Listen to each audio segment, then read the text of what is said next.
Chapter 1. Music is for dancing.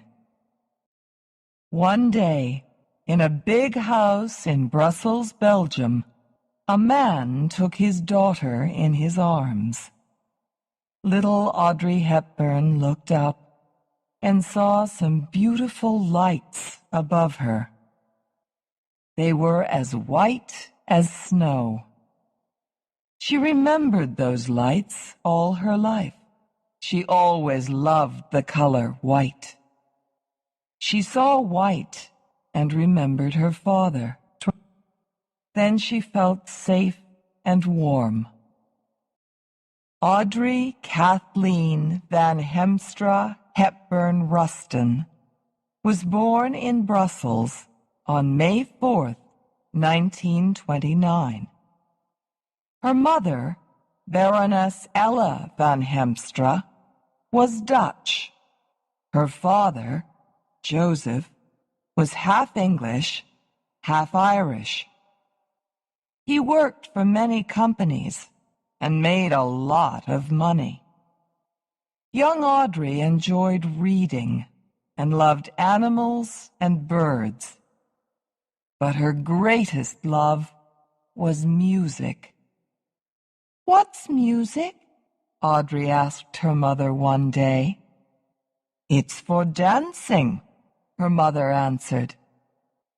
Audrey wanted to be a dancer, but she was unhappy. "I'm too fat," she thought. "Dancers are thin and pretty, but my face is too round, and my legs are too big." Her parents were unhappy too. They often fought. One night, her mother and father had a big fight. When Audrey woke up the next morning, her father was not there. Audrey cried for days. Her mother took her to England. At school, Audrey was different from the other girls. The other girls were funny and noisy.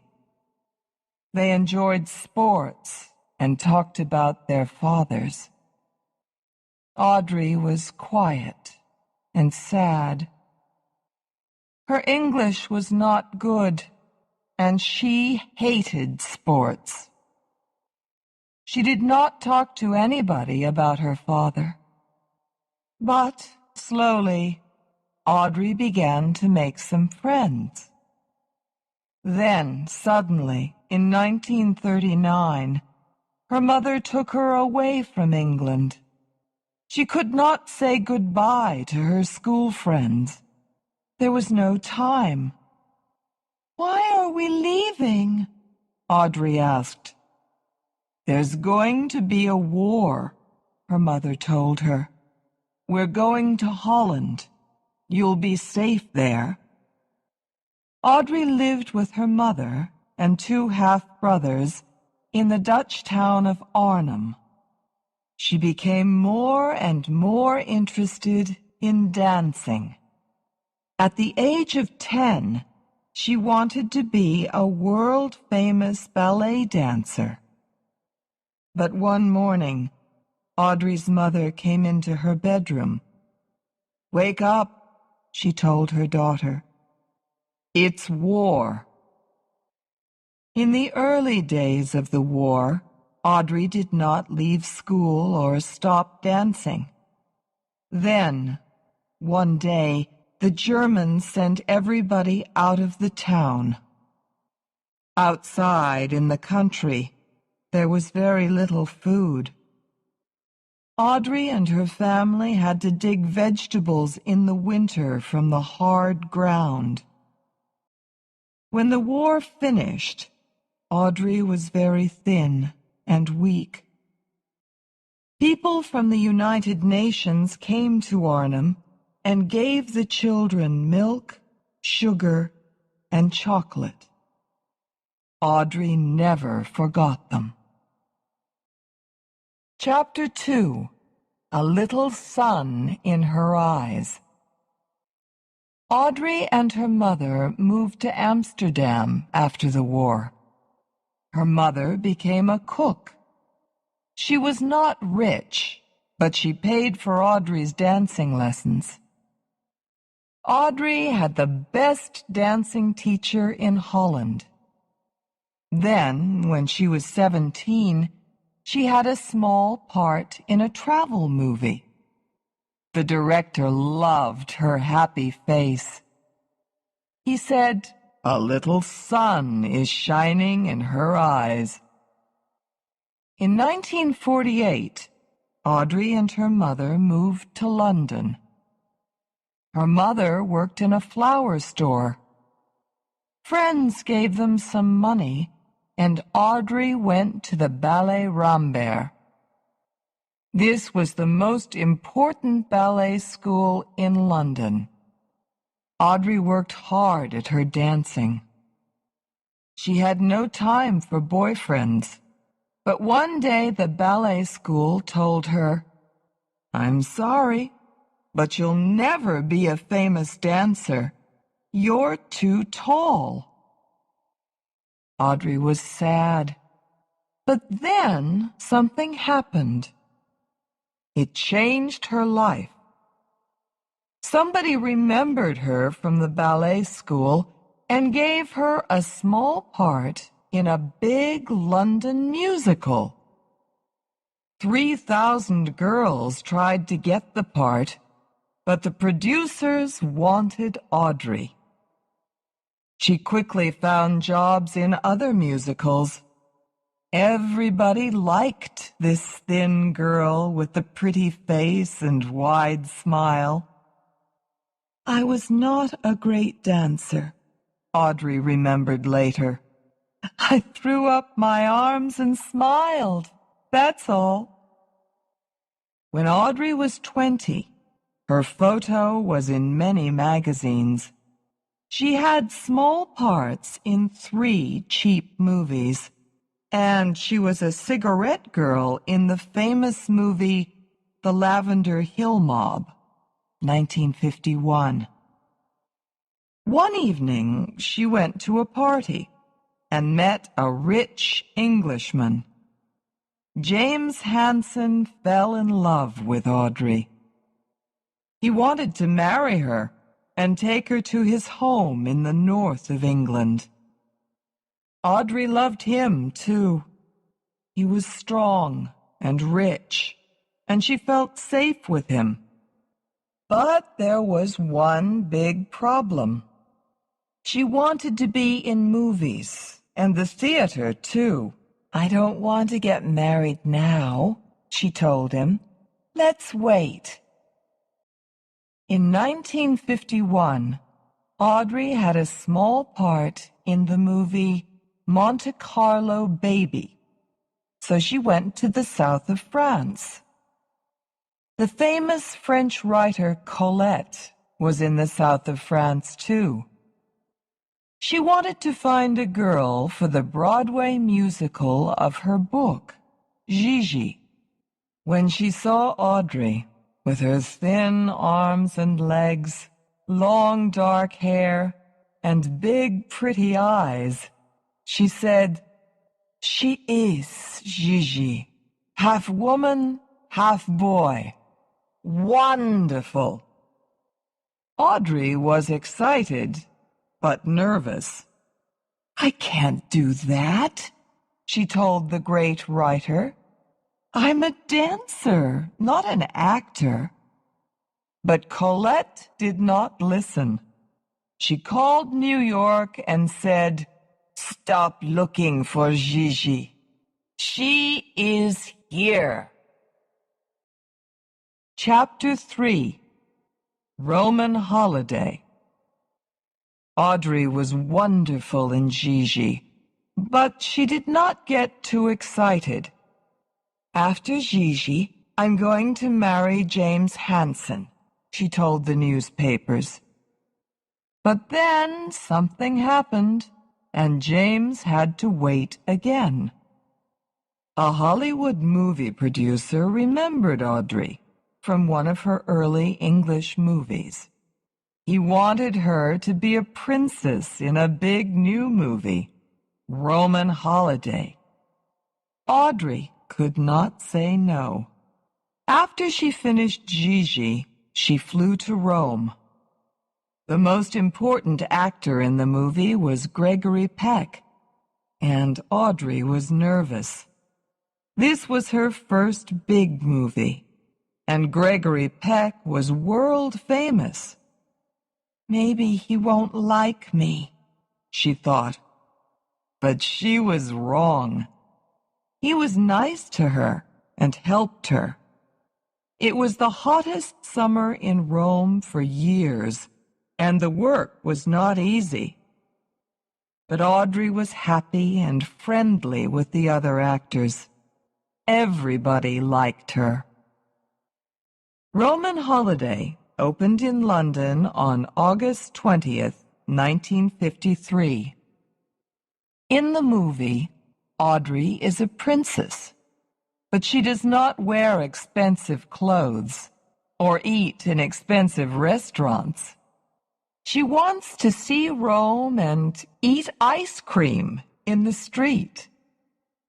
She wants to be the same as the other young girls in Rome. The movie made Audrey world famous.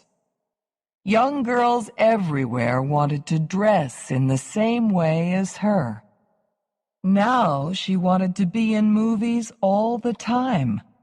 She was not ready to be James Hanson's wife. James was sad, but he understood. They stayed friends. Chapter 4: The Right Man. Audrey's next movie was Sabrina. Hubert de Givenchy of Paris made her clothes. "A woman does not wear a dress," he told her. "She lives in it." He became her friend for life. There were two very famous actors in Sabrina, William Holden and Humphrey Bogart. Holden liked Audrey very much. Bogart did not like Holden, so he was unfriendly to Audrey, too. "Don't be sad. Nobody likes Bogart," Holden told her. "He's unfriendly to everybody." Holden fell in love with Audrey. He wanted to leave his wife and marry her. "She was the love of my life," he said later. Audrey liked Holden, too, but he was not the right man for her. He drank too much, and he had a wife and 3 children. She did not want to hurt his family. But there was something more important than this. He could not have more children, and children were very important to Audrey. When she married, she wanted to be a mother, too. Later in the same year, Audrey went to a party in London and met the right man. He was 11 years older than her, but to her he was wonderful. He was an actor, writer, producer, and director. He knew everybody in Hollywood. He was a good friend of Gregory Peck. He was intelligent, and he could speak many languages. He had a warm and friendly face. His name was Mel Ferrer. Chapter 5: At the Top. In September 1953, there was a photo of Audrey on the front of Time magazine. "She shines with fire in her beautiful eyes," the magazine wrote. The world was in love with Audrey Hepburn. But Audrey was only in love with one man. She wanted to be with Mel Ferrer all the time. He produced a play for her on Broadway, Ondine, and she acted in it with him for 6 months. People liked Ondine, and Audrey acted beautifully. She won an Oscar for Best Actress in Roman Holiday. 3 days later, she won a Tony for Best Actress in Ondine. These were exciting times for Audrey, but she was very tired. She had to have a vacation, so she flew to Switzerland. She loved Switzerland. She felt safe there, away from the people and noise of the big cities. She could see white mountains from her windows. Maybe she remembered more than 20 years before, a little girl in her father's arms, with lights as white as snow above her head. Chapter 6. A Good Wife. On September 25th, 1954, she married Mel Ferrer in Switzerland. She became pregnant and stopped making movies. Sadly, she lost the baby. She was very unhappy, but Mel was strong. He loved her and was very nice to her. After that, she wanted to be in movies with her husband. She acted with him in War and Peace, 1955. Then she made Funny Face, 1956, with the famous dancer Fred Astaire. Mel was not in this movie, but he was near her, in Paris. Audrey enjoyed dancing with Fred Astaire.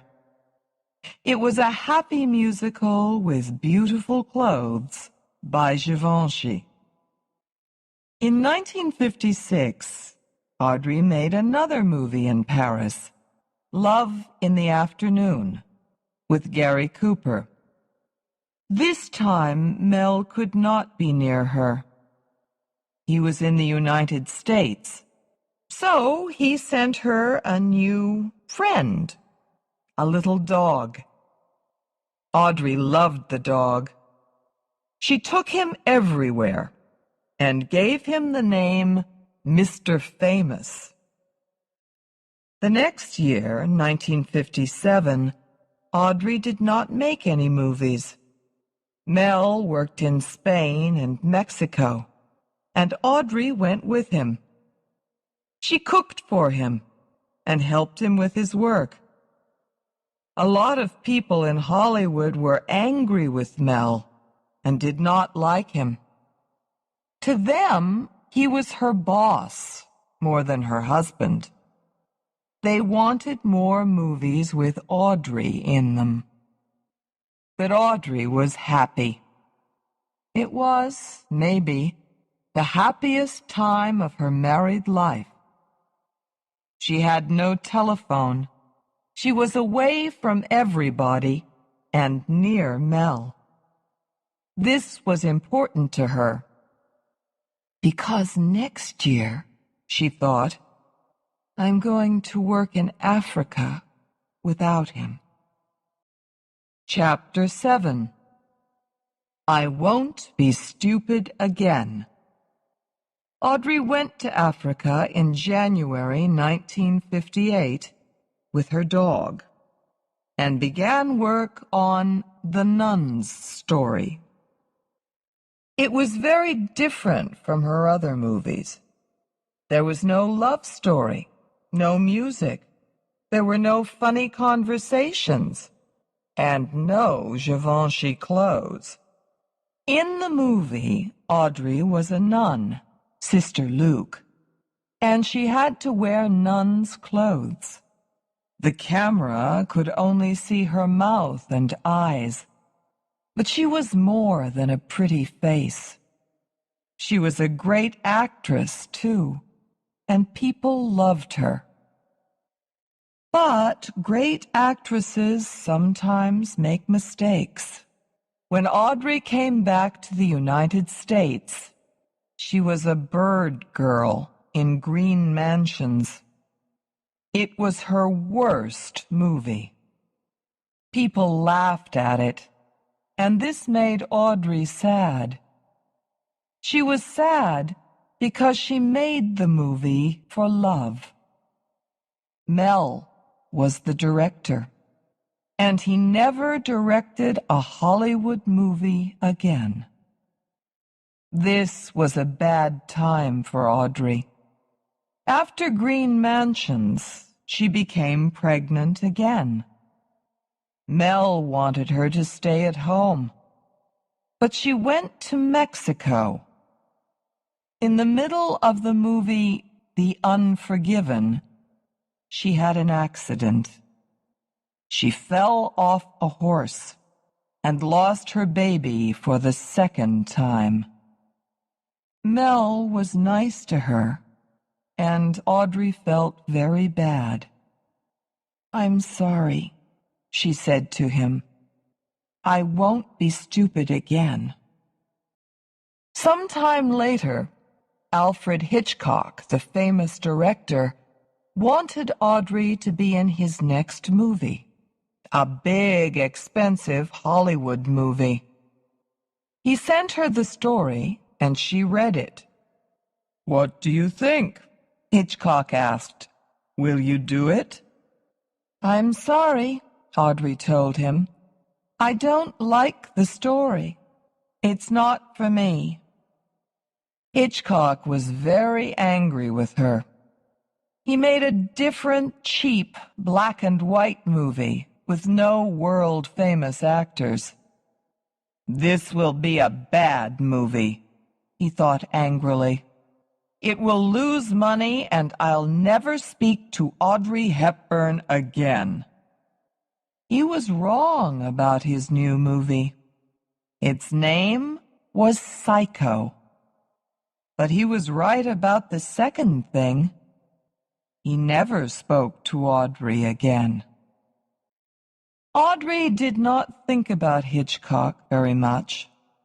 She was happy because she was pregnant again. "I won't be stupid this time," she thought. Hollywood wanted her to be in a new musical, West Side Story, but she stayed quietly in Switzerland. She did not want to lose a third baby. In January 1960, Audrey had a baby boy, Sean.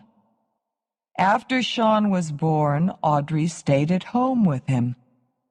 She was happy in Switzerland with her baby son and her little dog.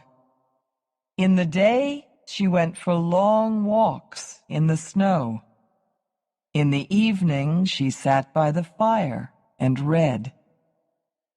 Then one evening, she read a story by Truman Capote. Its name was Breakfast at Tiffany's. Chapter 8. Breakfast at Tiffany's. Audrey wanted to do the movie, but she was nervous about the story. She usually played nice girls, princesses, dancers, nuns, but the girl in Breakfast at Tiffany's is not nice. She leaves her husband and goes to New York. She is friendly with bad people. Audrey was also nervous because Truman Capote did not really want her in the movie. He wanted Marilyn Monroe. "Maybe the part isn't right for me," she thought. The director, Blake Edwards, visited Audrey in Switzerland. "It is the right part for you," he told her. "You're one of the 5 biggest actresses in the world. You can do anything.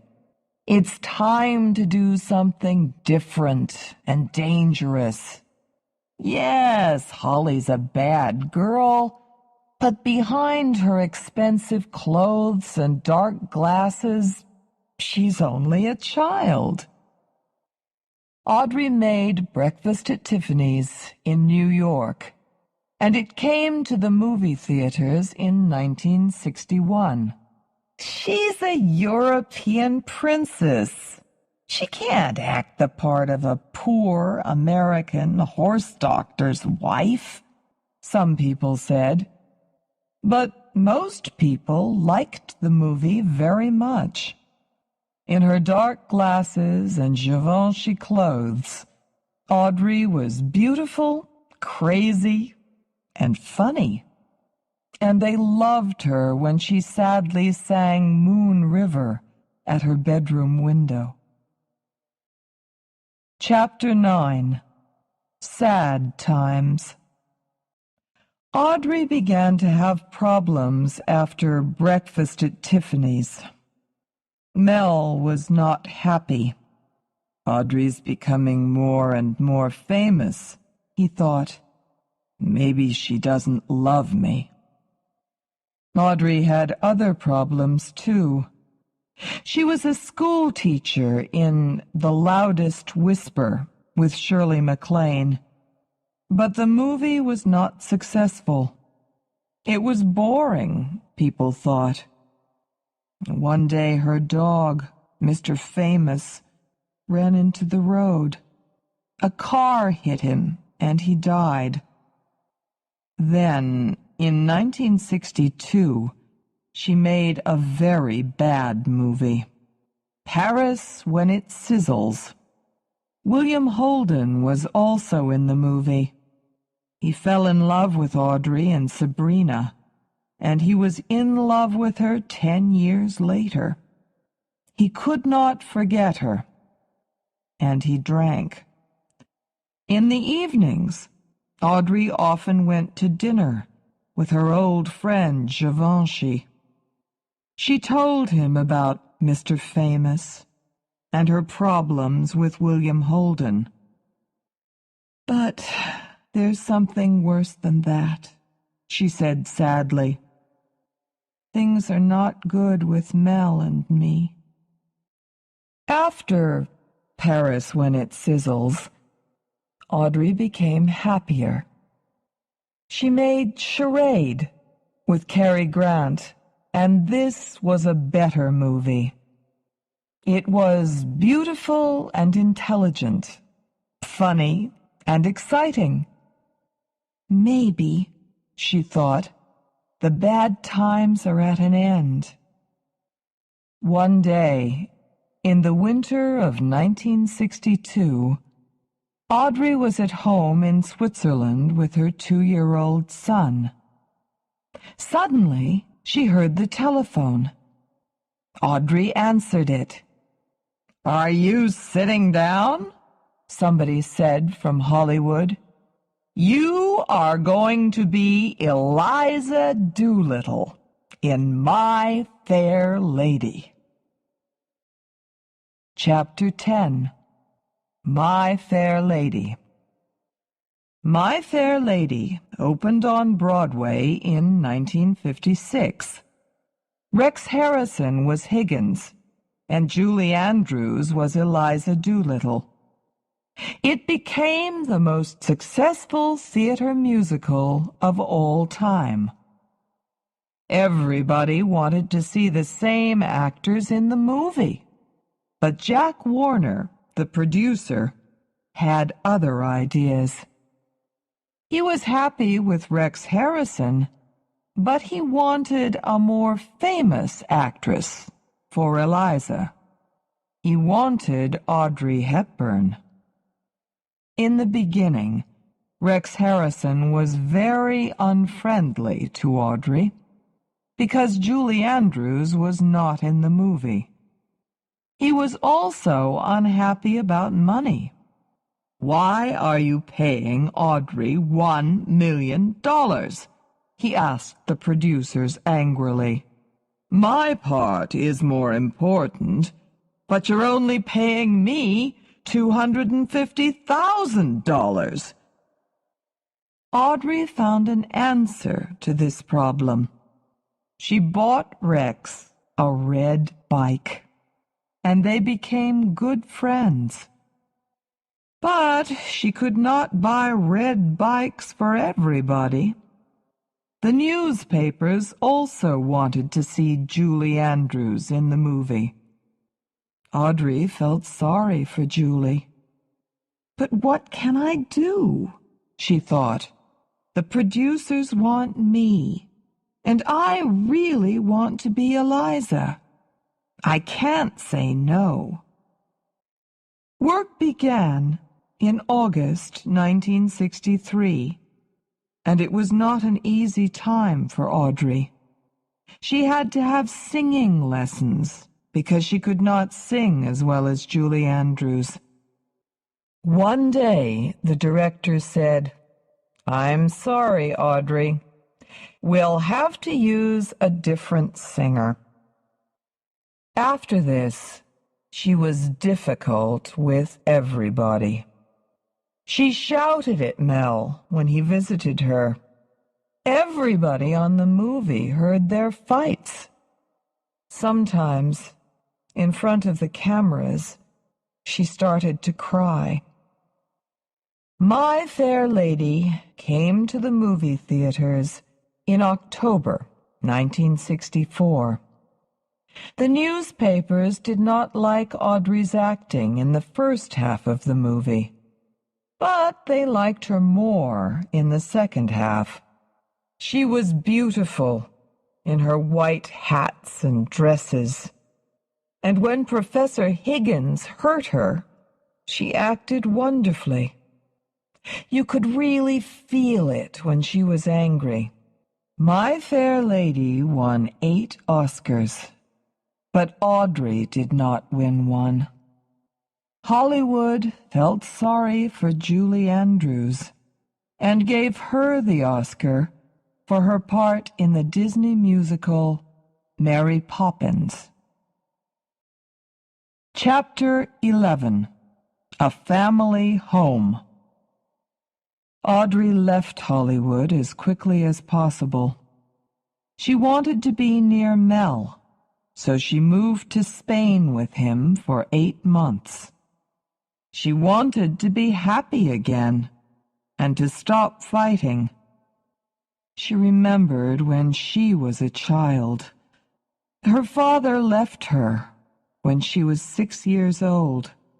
Now her son, Sean, was the same age, and she did not want him to lose his father. She then bought a house in a small town in the French part of Switzerland. She had white English flowers in the yard, and Sean played with the other children. For a short time, in 1965, Audrey and Mel were happy again. Audrey made a successful movie with Peter O'Toole, How to Steal a Million. After that movie, young women everywhere wore the same big white sunglasses and short white skirts. In 1966, she made Two for the Road. This was a movie about the problems of married life. Audrey was very good in this movie, but it was more successful in Europe than in the United States. The most important actor in the movie was Albert Finney. He was younger than Audrey, and she liked him very much. She went drinking and dancing with him in the evening and had a wonderful time. In 1967, things started to go wrong again. She made Wait Until Dark, and people liked it, but Audrey was not happy. She was away from her son, and Mel was friendly with other women. She became pregnant again, but lost the child. This was the end for her and Mel. "I was very sad when Mel left," she said later. "I was more famous than him, and he felt bad. But I really tried to be a good wife. My family was always more important to me than my movies." Chapter 12.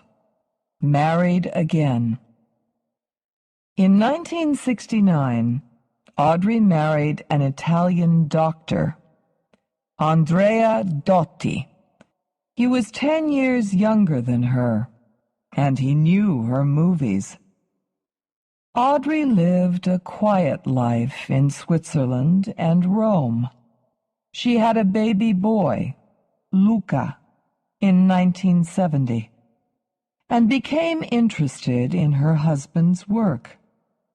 She was most interested in children with problems. "I don't want to make more movies," she told newspapers.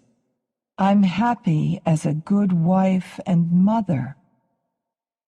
She only made one movie in 11 years, Robin and Marion, 1975, with Sean Connery. She made it quickly in Spain when her children were on summer vacation. It was good, but not very successful. Younger people were not interested in a love story between two older people. Then Audrey heard about her husband's girlfriends, and she was very angry. Other women said, "It's not a problem. He loves you. All husbands have girlfriends." But Audrey did not listen to them. "When you love somebody, you have to love them all your life," she said to friends. She left Dotti in 1979. Chapter 13. A Beautiful New Angel. Audrey only made 2 or 3 more movies, and they were not very good. She made them for the money. When she became older, she wanted to do something more important with her life. She remembered her early years at the end of the war, when she was poor and hungry. Now she wanted to help poor and hungry children too. She started to work for the United Nations. With her new friend, Robert Wolders, she visited the poorest and most dangerous countries in the world. The world-famous actress in Givenchy clothes now worked with hungry children in Africa. She stayed in small towns with no water and visited sick children in dirty old hospitals. When she was at home, she talked on television about her work. She had a small part in one more movie. She was an angel in Steven Spielberg's Always. Audrey's last words in the movie are, "Do things for others." In 1992, she traveled to Africa for the last time. When she came back, she was very sick. She got better for a short time, and her old friends Elizabeth Taylor and Gregory Peck visited her. But then she became very sick again, and the doctors could not help her. She left hospital and went back to her house in Switzerland. She wanted to see the snow on the mountains again before she died. There were white flowers everywhere inside the house. Her friend Givenchy sent them from Paris. Audrey had one last quiet Christmas with her family. Before they carried her upstairs to bed, she looked at everybody. "This was the best Christmas of my life," she said. On January 20th, 1993, Audrey Hepburn died. She was 64. Mel Ferrer and Andrea Dotti came to the church near her house and said goodbye. Elizabeth Taylor said, "God has a beautiful new angel now." The ground outside the church was white with snow and flowers.